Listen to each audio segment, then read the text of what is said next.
You are now listening to Out of the Blank.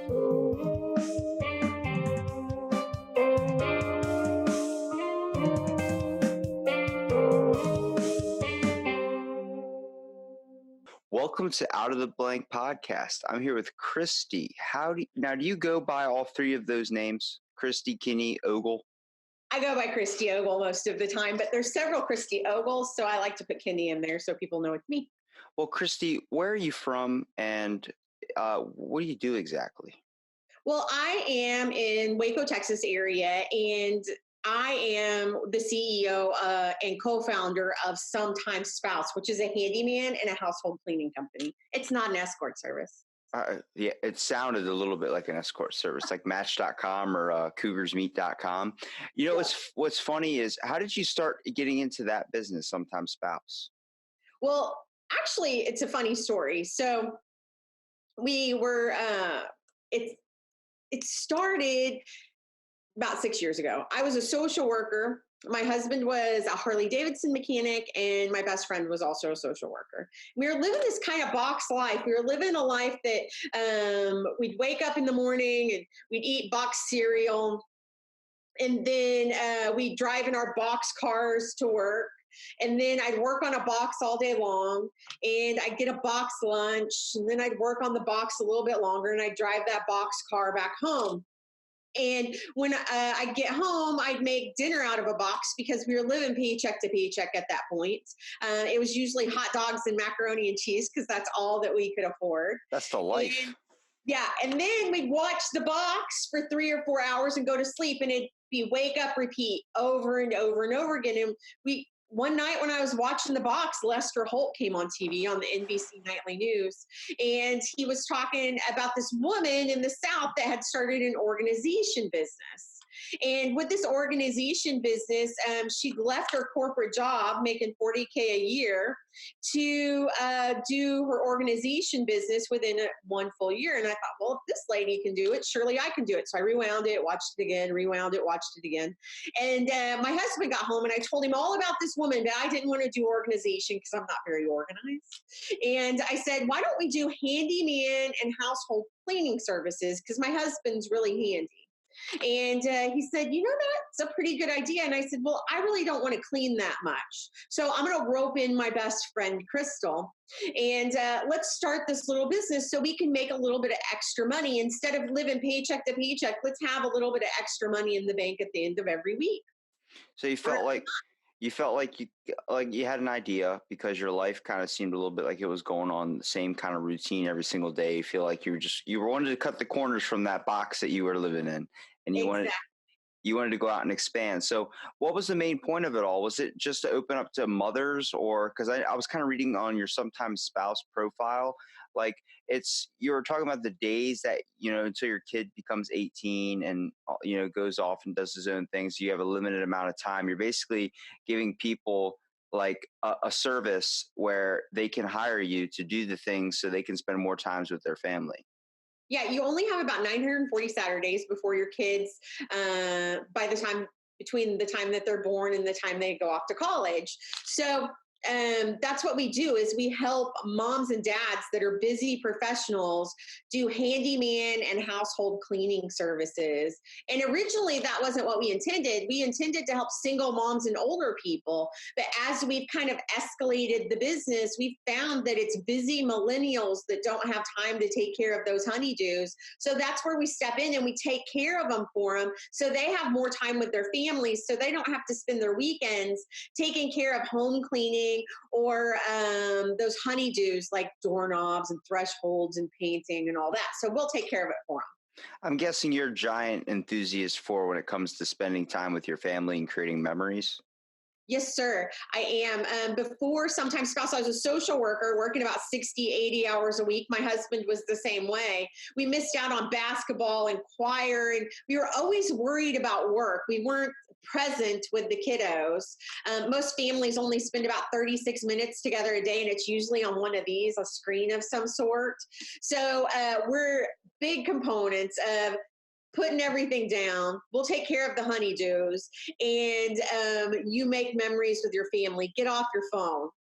How did you get into social work? Was there a certain like thing that it's kind of instilled in your life a little bit? Like maybe you had some kind of experience through your childhood. I wanted to go through social work because I was bullied pretty bad through school. So I decided, I found an outlet. I found the gym to get rid of my stress and make my life better and incorporate it that way. And I see kids that go through the same things I go through, and that's what really I started going to school for. But I ended up changing to psychology because I realized mental health is a major influencer when it comes to the world we live in today. Yeah, so my major influencer was I was a teacher, and I noticed that these kiddos, because I worked in special ed, that these kiddos were getting overlooked, and their families didn't really know what to do, and they have rights.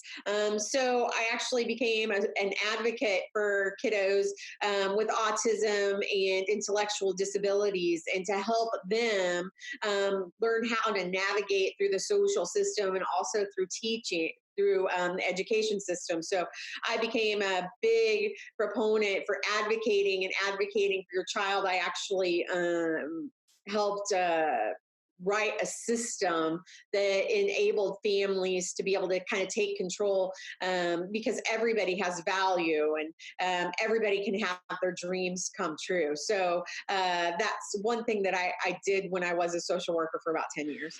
Do you think that the education system is getting better when it comes to at least looking at kids that would be labeled mental health disorders or have a type of mental disability? Do you think that the system's dealing a little bit better?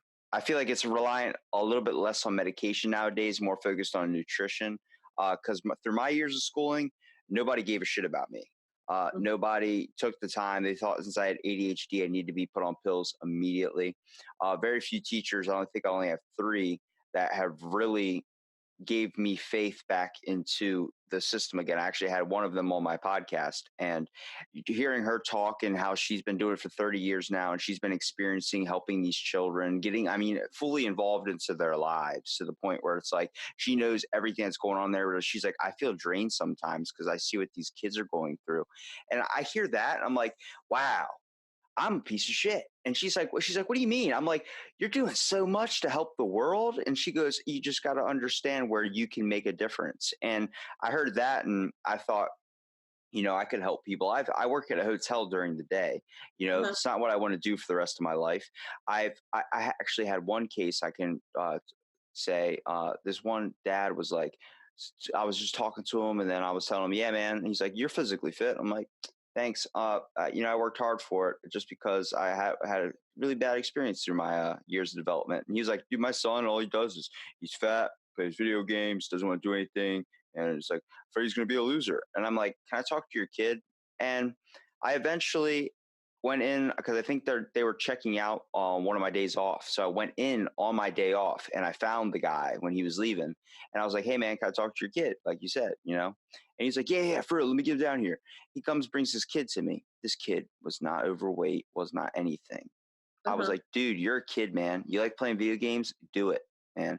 Don't let your dad think that you're going to waste your life doing it, because I'm guaranteed you're going to get sick of it one day. I played video games every single day throughout my high school years until my junior year, where I was like, I don't want to do this anymore. I want to make my life better. And I joined a gym.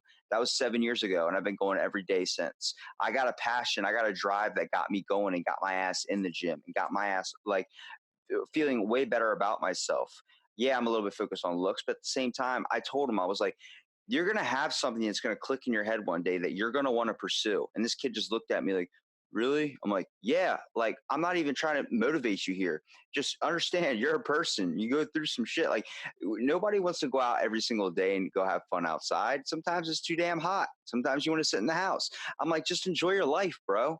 Like, there's kids in there in the school system that are experiencing this. Kids, I was chalked up to having a mental disability because I have ADHD. I'm like, what? And then now my teacher's telling me they're doing better with nutrition. They're doing better with taking more time with their students and doing these things. I'm like, that's awesome. And being less reliant on pills. The fact that they pushed me into a room with a window to look through to see if I was in there still. And it was just a desk and a piece of paper on there. And I found out that a person I podcasted with later in my life, he says they used to put his brother in that room who was mentally disabled. He goes, yeah, I know that room. And I was like, there you go, guys. It's evidence. That was a real room out there. Like, there's school systems that take away what they see as the detriments to society, when these are the innovators. These are the people that create the spark that we need. We need more of a spark here. I don't know that school systems, I think they're coming along. I think they've still got a long way to go. I don't by any means think that it's fixed. They do have a long way to go, but I mean, when I was in school 20 plus years ago, I was also they tried to diagnose me with ADHD. My mom refused to give me medication, so I had to learn to kind of control my mind. Yeah, it never goes away. I can tell you, like, having ADHD, it never goes away. It's a burden and a curse. I've been up since 2 a.m. That's a problem. But at the same time, I get so much shit done. Like, next thing I know, like, my mom's like, you brewing coffee at 3 o'clock in the morning? I'm like, let me tell you something. I got the car cleaned out. I got the house cleaned up. I'm already done. My day's already started. And I'm like, I see so much. Like, it's a drive. Yeah, I get tired sometimes. And yeah, I would like to slow down a little bit.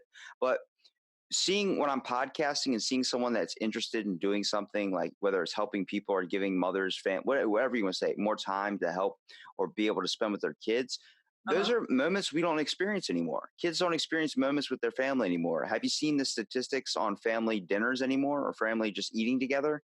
Yeah, they don't even just spend that time together anymore. It's amazing that families, like, it's coming and going. It's not anything about the kiddos anymore. It's about, mom and dad and what mom wants to do. Whereas, those kids are going to be parents one day, and you want them to connect with their family. You want them to have that life. I mean, the reason we have families is to spend time with them. It's not just to slough them off on somebody else. We want to spend time with those that we love, but we get overwhelmed with life. So, I mean, sometimes spouse is a handyman in a household service, but it's so much more. We help people to make more time in their lives.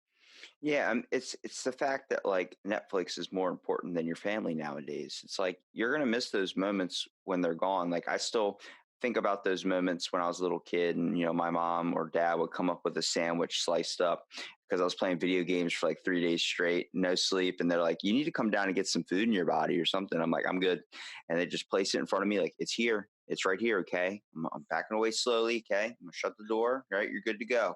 I'm like, "Thank you." And I just keep playing. I'm like, I remember when when family dinner stopped, and I, I don't see it anymore now. Literally the dining room table has became just for aesthetic look. It's just there to fill up space. Like, oh, that's what belongs in the kitchen. Not anymore. It's not there. It's not used anymore. Very rarely someone will sit at it, maybe just to sit by themselves, but nobody's ever on the other side eating together. We don't choose to do that anymore. I think that needs to be brought back, but I also think technology has been majorly beneficial. But I see these types of things, and it's like, we're focusing on the wrong stuff. We don't need to be exploring space. We need to be exploring people. We need to explore, like, why this is happening right now and why are people less close together. The only place I've ever seen family dinners, or people that still experience family dinners, in different ethnicities. Where? My buddy is Hispanic, and his family is all bunched up into one house. He lives probably with 20 something people, and he says everybody is on top of one another. We have family dinners every night. It's every night something different, pasta, whatever you want to call it. I'm like, and I'm looking back at my old podcast with him, and my dumb questions were like, did you guys have tacos? Like, I want to go back and slap myself, but I've seen my growth now. I've seen my experiences and my questioning change because my mind is changing. It's the whole pursuit of my podcast. I'm out here to experience the world through other people's experiences and other interpretations of how they come across the answer to what they call life, because I can't truly justify anything without experiencing it. And if I can hear it from you, I would like to try it. I want to see what that's like. You know what I mean? And him telling me my family's like, we have dinner every night. Yeah, it gets annoying, but we all sit down and do this thing. Last time I had a family dinner was so long ago, but when I go on, we have the holidays, like my grandma would make these giant dinners for a whole family. Everyone's sitting in front watching football on Thanksgiving. That ain't happening in my book. I'm turning off the TV. We're all sitting at the table. Sorry, bro. It's gotta be that way, because you're gonna find out stuff like, wait, cousin Jim died. When did that happen? That happened like 3 years ago. What? I've been sending him texts every day. I've been wondering why he's not answering me back. It's like you hear that. Oh my God, like we're so out of touch of each other's lives anymore. Hmm. It scares me. Does that, like, do you see that now, like where you're from in Texas? Yeah, I mean, you see it all the time when you go out to eat or you go out in public. There's so many families that, they're sitting at the dinner table or they're sitting at the restaurants and they're on their phones and they're texting the whole time and they're not even looking at each other. Or they wake up and, I interview people from all over the world for different positions with sometimes spouse. And the biggest regret of any person, because I ask crazy questions on my interviews, and one of the questions is what is your major regret in life? And about 90% of all the people that respond, they respond with, I didn't spend enough time with my family. I didn't realize that that time would be gone until they went off to college and they started their own lives. So it's a major problem. It's an epidemic in America, but I think it's been around for a really long time because, I mean, you remember. You probably don't. I don't know. But I remember hearing in the 50s when dads were always gone to work. Yeah, moms were back at home, but dads were always gone. So they really never knew the father figure in their life. And here's the thing, fathers are just as important as mothers in people's lives. Dads need to be there just as much as moms. Now we're just spread so thin. Nobody's there because both parents have to work outside the home to keep up with the Joneses and have all the things that they have. So it is to get the families to come back together. We'll take care of those chores. Yeah, we've got sometimes spouse that takes care of chores, but also our employees only work 8 to 5. We always take Sundays off. We don't work no matter what.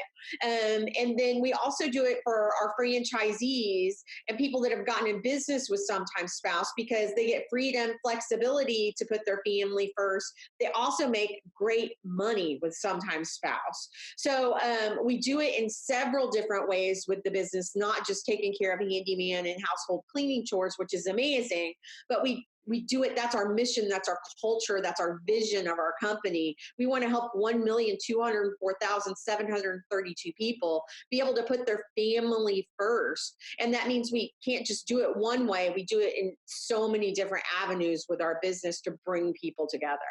Well, no one, I think, understands what it's like. It's like a lot of kids are going through now.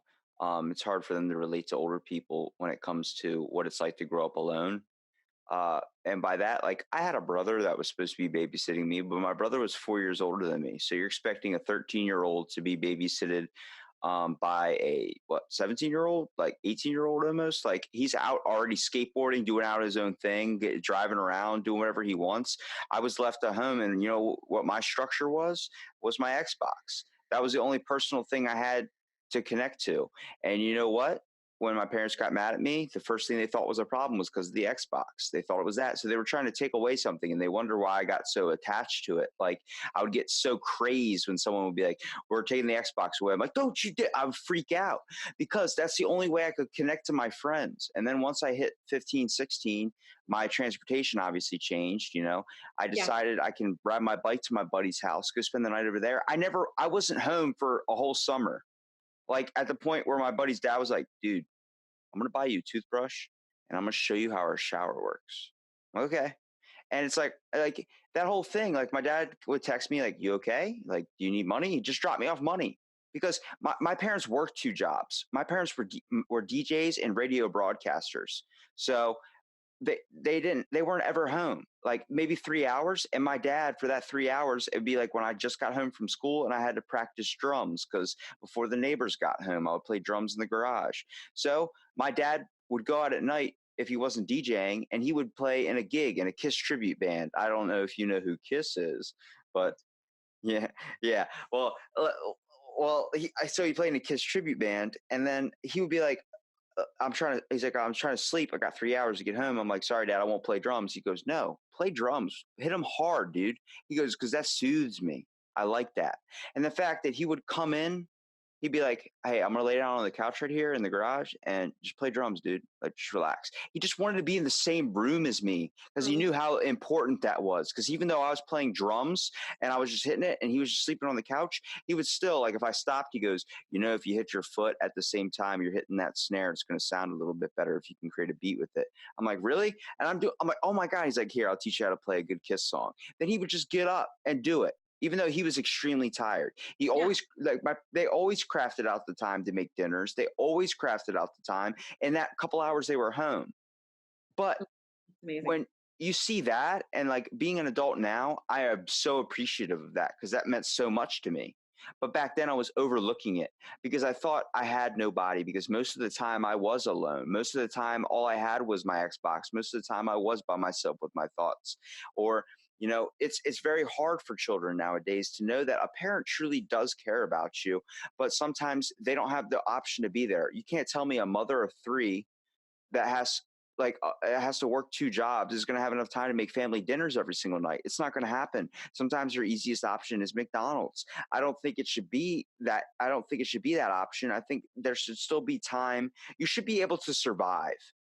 We should make money in any job to be able to survive. Do I think you should be getting $15 an hour working at McDonald's? No, I don't think you should aspire to do that. But I think you should have enough money to survive in this world. And the fact that we're so reliant on money that it's taking away family memories and these things that are going to be gone when that loved one is gone really hurts me down to my core. And I know you're looking at me like you're smiling a little bit just because you think I'm, because I'm 21 saying this, but it's true. Like, I'm so open to it now. Like my grandparents were basically raising us, and it was like, I know that lifestyle. You're in bed at 10 o'clock. It's like, oh shit, like I'm in bed at 10 o'clock now. Like, yeah, you're locked down, but you sit there, you eat your dinner, and you eat everything off that plate, or you will sit there all night. I've done that. 4 o'clock in the morning. Well, the thing is you're not meant to survive. You're meant to thrive. I think a lot of people nowadays, they just do enough to get by. 80% of all people do just enough at work to not get fired. And the thing is you're built with greatness. Whoever you are, you've got a talent or you've got a skill that you could be amazing at. But a lot of people get stuck in that survival mode and like, I have to do this to pay this to get by and keep a roof over our heads and to keep the nice house, to keep up with the Joneses. You do that. But the thing is, every single one of us have greatness within us with something that we could capitalize on and make an amazing income from. I'm an amazing public speaker. I could go out and become a public speaker if I wanted to, but that would be enough to probably survive. I'd have to get really well known before I got those big keynotes. But instead, I choose the vessel of handyman and household services, and I incorporate the things that I'm really good at with it, and I'm thriving, and I'm helping other people to thrive too. I think when you get that survival mentality, and you've got those 4 different standards in your life, you get stuck in survival, which is good, right? Like you can make the bills and you can do just enough and you can spend just enough time with your family. You actually get really poor results. When you shoot for the stars and you land among the moon, it's pretty amazing. So get that survival kind of mentality out of the way and go for greatness. What I'm saying is, it's the fact is we're comfortable with getting to survive because it's already so hard to do that nowadays. It shouldn't be that hard to try and survive. It shouldn't be. And the fact that innovation and these types of people that have this spark, I agree with you 100% that people have something unique about them that makes them awesome and amazing. But the world has a shitty surface, but deep down, which it turns out it's not that deep, there's a layer of beauty inside of it. I say it to everyone. We all suck, but we have an aspiration to become great. We choose to let that sucky side show because it's easy. It's comfortable. It makes us fit right. Like, who wants to go out and experience what they truly want to do? Because getting inside and getting under the blanket and shutting off the lights and just watching a movie on Netflix is just so more appetizing, so much easier. It's not a lot of work. I don't do anything for that. You hear that, that's because society plays that with you. It shows media, whatever you want to talk about, anything, bad news all the time.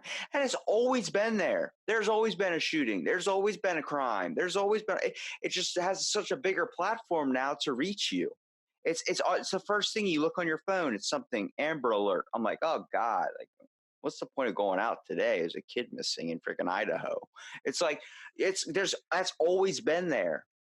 There's always been problems. It's like, stop focusing on the problems and start realizing what you can change, what you can do in your life that affects you.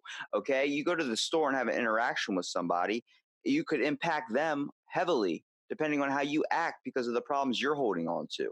I catch myself in public all the time doing it. I'll be in a rush at a grocery store. Some old woman comes up with 48 items and the 12 item or less. I'm like, are you shitting me? And I'm sitting there with just one little item. And I'm like, can I just go ahead of you? And she's like looking at me like, no. And I'm like, okay. And then she just starts paying. I'm just sitting there like, okay, Robbie, you in your head right now, you want to freak out, but don't do it. Don't do it because it's not going to matter. In an hour from now, this is all going to be over with. And this is not even going to be a problem. And then next thing I know, it wasn't. I've stopped myself after experiencing like 2 flat tires in under 3 days, 2 different scenarios. And I'm like, I'm all pissed off thinking the world just hates me, but I stopped myself. I'm like, I'm not taking it out on anybody else. I'm going to channel this and fix this and then get over this because it's just an obstacle in my way I have to hurdle past. You know, I think society right now, its obstacle is time and its obstacle is exploration. We don't need to be exploring space. We need to be exploring ourselves. We need to be exploring what we really want to do. And we need to aspire to make that unique voice heard. I don't think that's being heard anymore. I think people are more like, oh, everything's already been created. I can't produce anything. That's okay. So I'll just do what I want to do. You're not going to be the first person that climbs Everest. You're not going to be the first person that shoots a Tesla into space if you don't put the tools, step forward to do that. If you think someone else is going to be doing that, it might never happen. I have a giant, I mean, I have such a, I always say this, like, I don't like people, but I really do because I think the people that, or the people I see in public are not the people I want to get to know. That I want to find Jim that works the 9 to 5 and I want to find out what he does. I want to see when he starts talking about something, his eyes light up and he's like, yo, so I'm really into classic yo-yos. I'm like, what? You're into classic yo-yos? He goes, you ever heard of Walking the Dog? And to see that light up in his face and that passion, I'm like, tell me more. Like, it's like I'm eating a favorite dessert right now. Like this is amazing to see. I have talked to hundreds of people so far from multiple countries, from even people that are in my general area.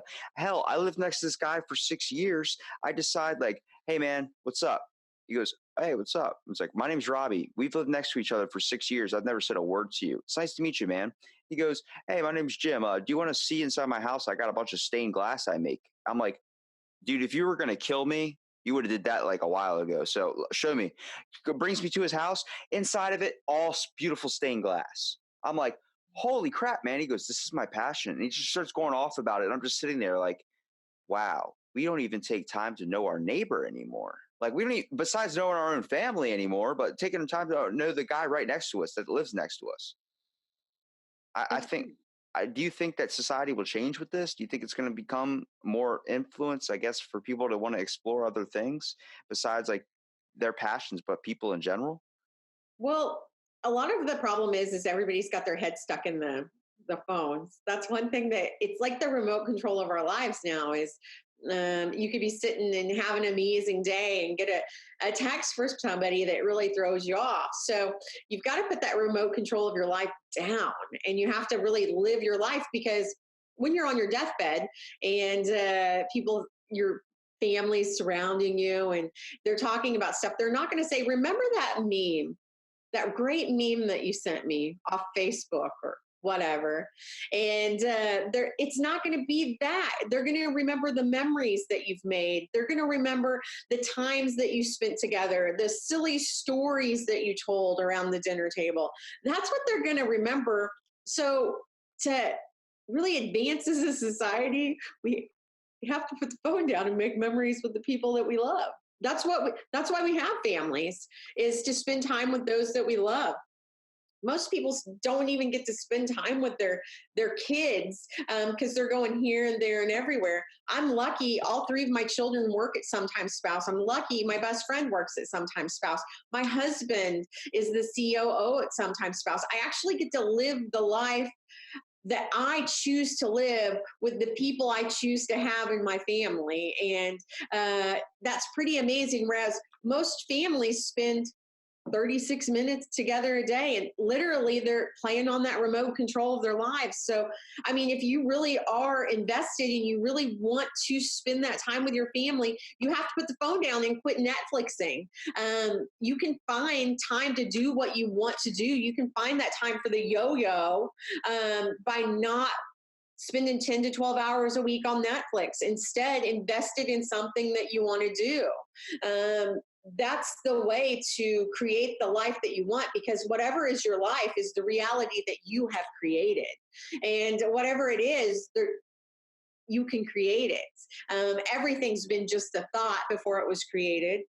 So you can do it. You just have to make the time for it to happen and make that life that you truly want, And instead of just vegging out.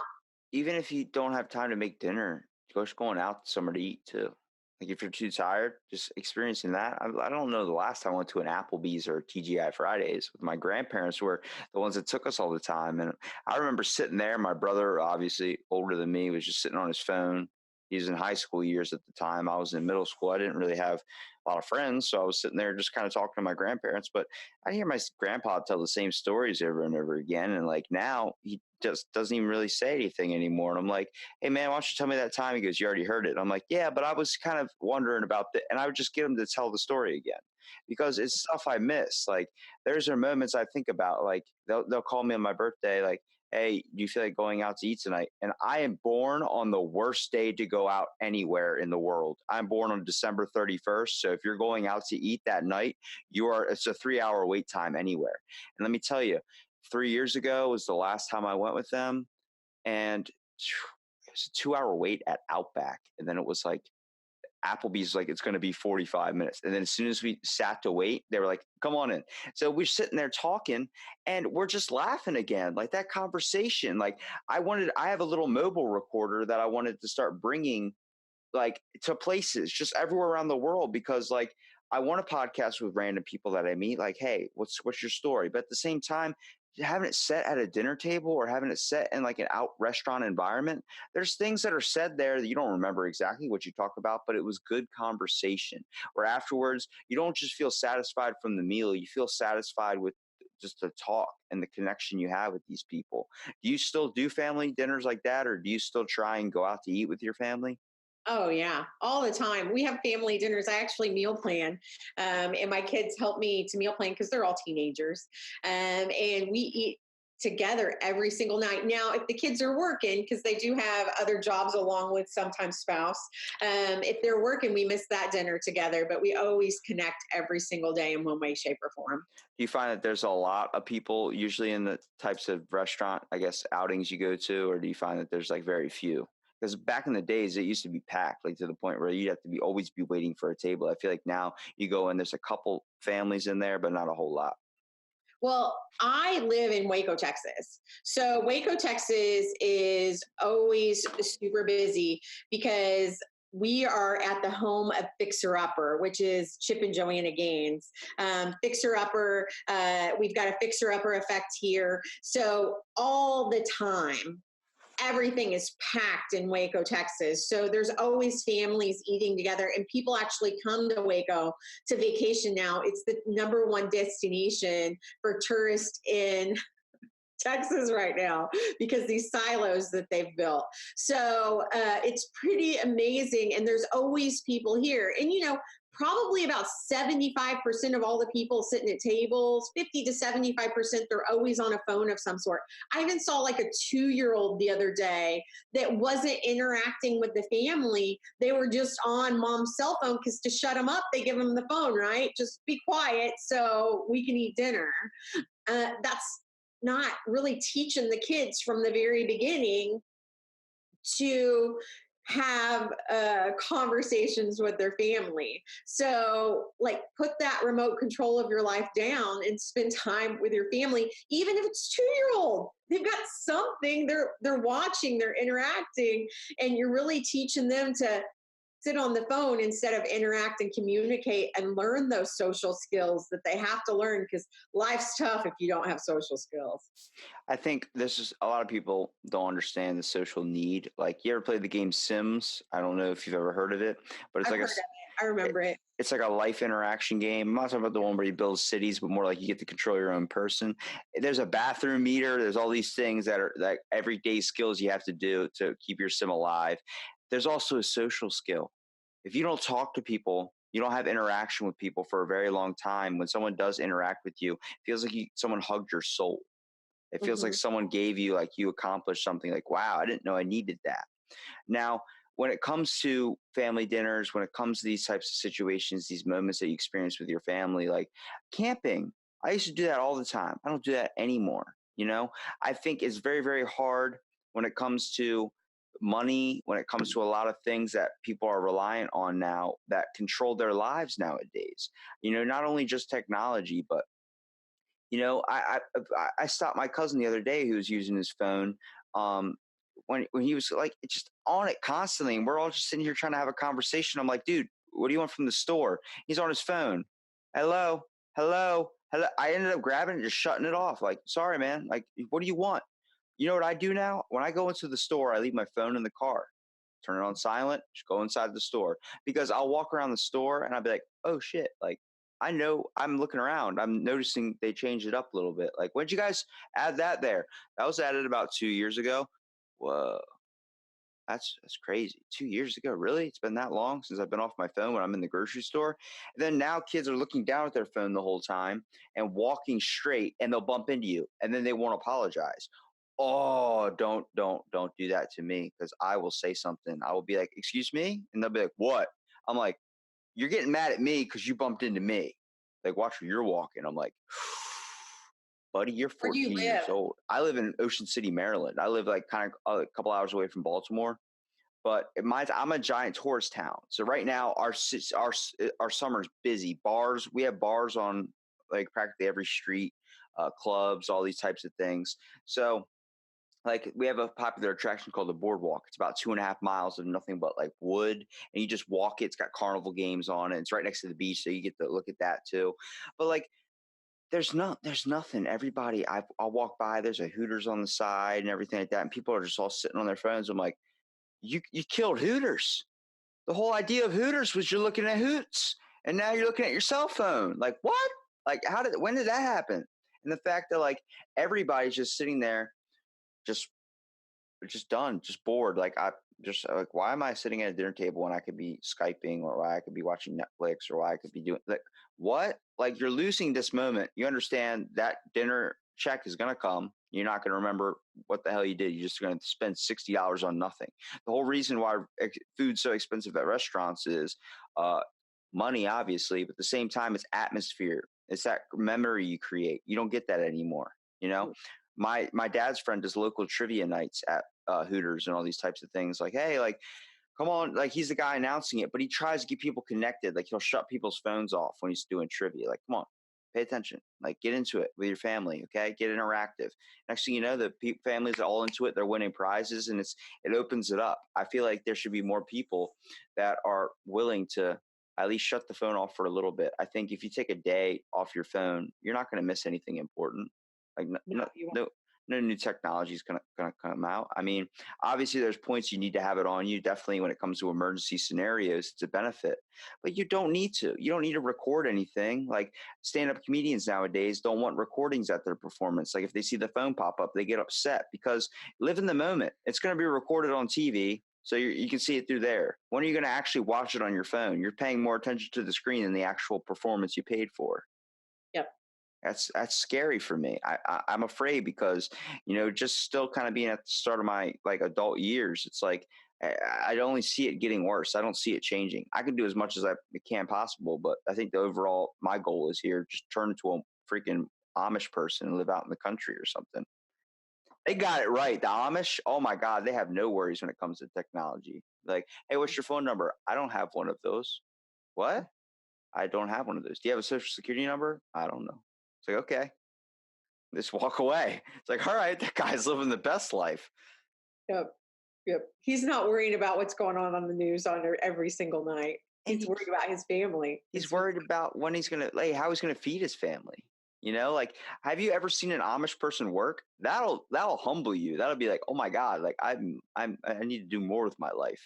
Yep. Like, you think lifting that case of water from your car is hard. Imagine doing that like 80 times a day on horseback or something like that. I'm like, oh my God. Like, but they're so cultured too, and they're all so close together. They all sit down and eat together. They pray together. They do all these types of things. I'm like, it's just so impactful seeing that. I'm like, damn, that in my head, I'm like, wow, they got it figured out. And a lot of people are like, oh, they're just out of touch. They're just crazy. I'm like, they're not crazy because they found happiness in something we all miss nowadays, which is that family interaction. Yeah, exactly. Do you see any like kind of future for your business, sometimes spouse? Like, do you have any hopes for change a little bit in the future? Well, yeah, I mean, we've affected over 10,000 families with sometime spouse. We started in Waco, Texas 6 years ago.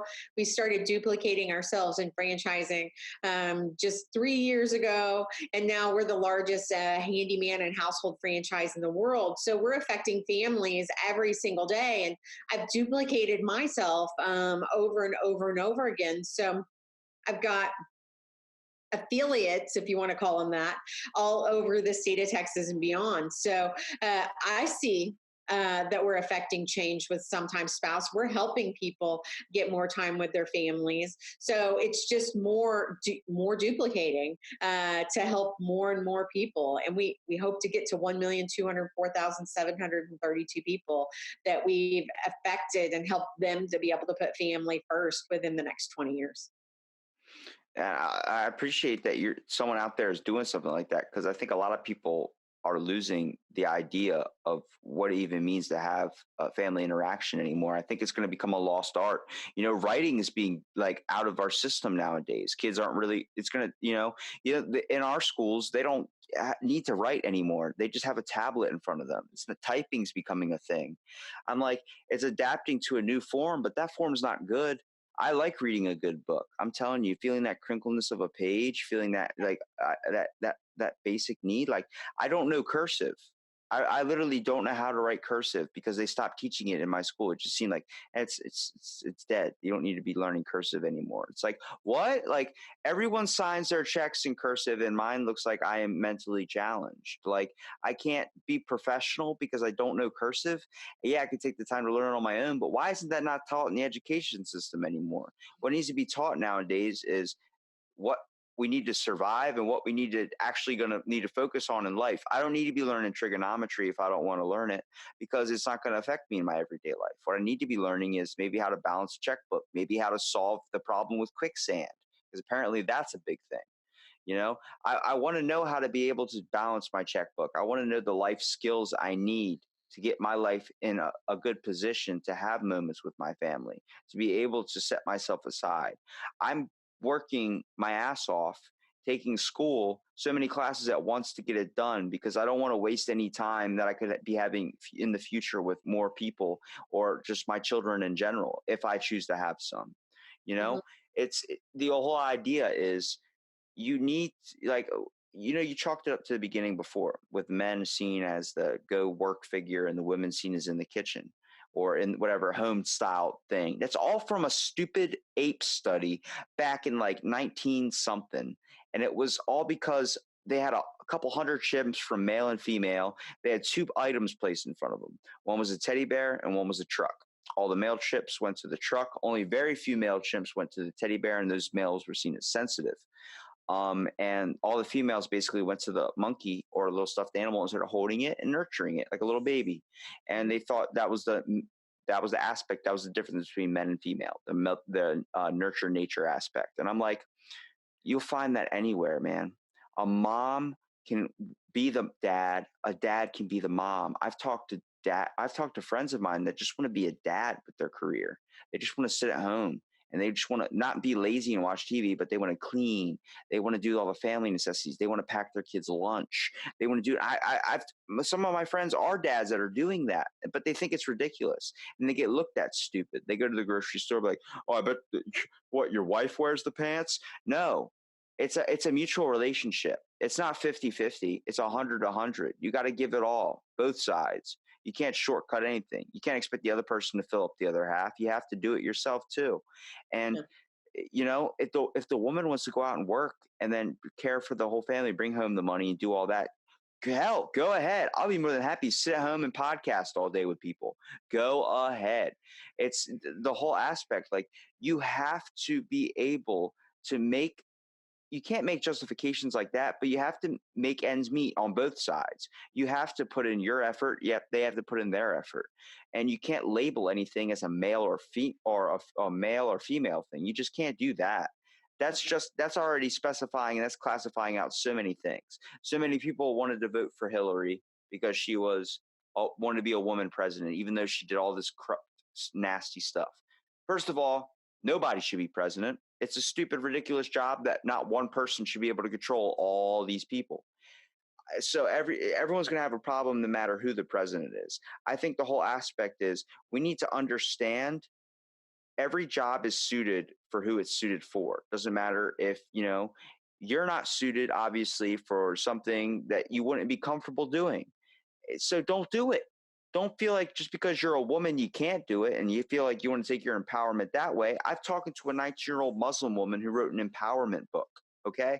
She was telling me how hard it was coming to this country, learning English, getting made fun of because of her race, getting made fun of because of how she talks, getting made fun of, and her being able to empower other people to be like, just not even women, just to be able to empower people. Like, hey, we're all special. We're all unique. Stop judging me on my differences and look at me as a person, someone that doesn't want to be judged, but just wants to be heard or cared for. If we were more willing to accept that in the world today, it'd be a hell of a lot better place. It would be. I mean, I appreciate you coming down and doing the podcast for real, because it was awesome to be able to talk to you. And I as dumb as I might have sounded, I still like, I have a passion and I have an interest in what people are out there doing, at least to try and change the world, or at least trying to do something to get the world motivated. Because, man, the world's pushed down with so much negative influences that we can't focus on those, and we have to find those little beauty moments. You do. They're everywhere if you look for them. Well, thanks again, Christy. It was awesome having you on. Thanks. You too. Bye-bye.